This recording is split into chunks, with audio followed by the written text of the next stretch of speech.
Hello. അപ്പോൾ നമുക്ക് പലയിടത്തുള്ളൊരു കുട്ടി കഫേ എക്സ്പ്ലോർ ചെയ്താലോ? അപ്പോൾ ഇതാണ് കഫേയുടെ നെയിം കോഫി ഡി കാസ്റ്റൽ എന്നാണ്. അപ്പം അത്യാവശ്യം ഡൈനിങ് സ്പേസും ഉണ്ട്, അത്യാവശ്യം ക്ലീനും ആണ് കേട്ടോ. അപ്പം ഇവിടുത്തെ മെനു ആണിത്. അത്യാവശ്യം ബഡ്ജറ്റ് ഫ്രണ്ട്ലി ആണോ എന്ന് ചോദിച്ചാൽ ആണ്. ഒരുപാട് ഐറ്റംസ് ഉണ്ട്. ഇതാണ് ഇവിടുത്തെ നെയിം. അപ്പം ഇങ്ങനെ പെട്ടെന്ന് നോക്കിപ്പോയപ്പോൾ ഞാൻ വിചാരിച്ചു മെനു എഴുതി വെച്ചേക്കുന്നതാണ്.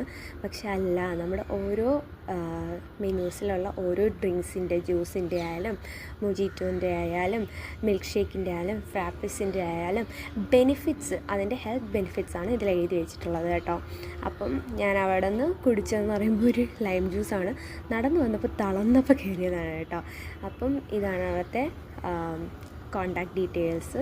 അപ്പം വെള്ളമൊക്കെ നല്ല ക്ലീനായിട്ട് ബോട്ടിലൊക്കെയാണ് വെച്ചേക്കുന്നത്. പിന്നെ പുറത്ത് നമുക്ക് നടന്നു വരുമ്പോഴത്തേക്കും ഇതിൻ്റെ റേറ്റ്സൊക്കെ എഴുതി അവിടെ വെച്ചിട്ടുണ്ട്. അപ്പോൾ ഇത്രയേ ഉള്ളൂ. ബൈ.